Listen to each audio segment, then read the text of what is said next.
అభిప్రాయపడుతున్నారు. ఇక్కడ ఒత్తిళ్లకు బెదిరింపులకు లొంగిన తర్వాతనే స్పీకర్ ఇటువంటి నిర్ణయం తీసుకున్నట్టుగా డిస్క్వాలిఫై అయిన ఎమ్మెల్యే మందాడి సత్యనారాయణ రెడ్డి కామెంట్ చేస్తున్నారు.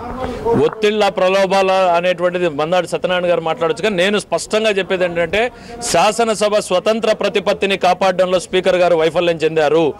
ఇది ప్రభుత్వ నియంత్రణ అనేటువంటిది శాసనసభ మీద పెరిగిపోయింది అనేటువంటిది ప్రతిపక్షాలు చేసిన ఆరోపణకు ఈరోజు పూర్తి సాక్ష్యాధారాలతో సహా ప్రజల ముందుకు నిలబడ్డాయి. దోషులుగా నిలబడాల్సినటువంటి మీరిచ్చినటువంటి తీర్పులోనే 9 మంది దోషులుగా పేర్కొంటూ 6 మంది కేవలం రాజీనామా చేశారు అన్నటువంటి ఒక సాకుతో వాళ్ళని రాజమార్గంలో బయటికి పంపించడం అనంటే ప్రజాస్వామ్యాన్ని అపహాస్యం చేయడం, మనం చేసినటువంటి చట్టాల స్ఫూర్తిని గౌరవించే విధంగా లేకుండా దాన్ని ఒక లూప్ హోల్ని ఆధారంగా చేసుకుని చేయడం అనంటే, మనం చేసిన చట్టాలని మనమే అగౌరవపరచుకోవడం అనంటే ప్రజాస్వామ్య వ్యవస్థలో ఇది ఒక చీకటి రోజు, దుర్దినంగా భావించాలి. తప్పకుండా దోషుల్ని దోషిగా నిలబెట్టడంలో స్పీకర్ గారు వైఫల్యం చెందారు అనేటువంటిది మేము భావిస్తాం. కేశవ్ గారు, ఇప్పుడు రాజీనామాలకు సంబంధించి స్పీకర్ చేసిన వివరణ ఏంటంటే, తాము అంటే ఎవరైనా జడ్జిమెంట్కు ముందు ఇచ్చిన రాజీనామాలు ఆమోదించడానికి సంబంధించి రాజ్యాంగ స్ఫూర్తితోనే నిర్ణయం తీసుకున్నట్టుగా స్పీకర్ చెప్తున్నారు. ఇప్పుడు రాజీనామాని ఆమోదించడం గురించి మేము మాట్లాడడం లేదు. నువ్వు ఈ తీర్పు ఇవ్వబోతున్నావు అనేటువంటిది లీక్ అయింది, తీర్పులో నువ్వు దోషిగా కాబోతున్నావు అనేది లీక్ అయింది. మొదటి నుంచి చేస్తున్న ఆరోపణ అంటే ఏంటంటే స్పష్టంగా విభజించు పాలించు. రాజశేఖర రెడ్డి గారు విభజించారు.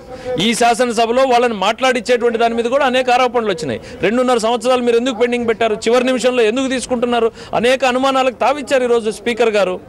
సో తప్పకుండా రాజీనామాను ఆమోదించడం అనేటువంటిది అది ప్రజాస్వామ్య స్ఫూర్తికి విరుద్ధమే. రాజ్యాంగ స్ఫూర్తిగా స్పిరిట్ ఆఫ్ ది లా ఎక్కడుందండి? దోషిని దోషిగా చూపించాలి అని అంటే దోషిని రాజమార్గాన్ని బయటికి పంపించి ఇది ఒక చారిత్రాత్మక తీర్పు అని ఆయన అనుకుంటే ఎట్లా అయిపోయింది?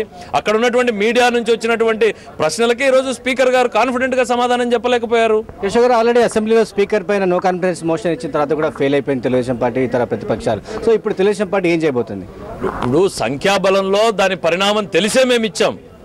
అదేంటంటే ఒక మార్గం ప్రజలకు బహిర్గతపరచడం, శాసనసభను ప్రజల దృష్టిని ఆకర్షించే ప్రయత్నంలో భాగంగా ఇచ్చాం. ఈరోజు స్పీకర్ ఇంకా మేమేమీ మాట్లాడాల్సిన పని లేదు.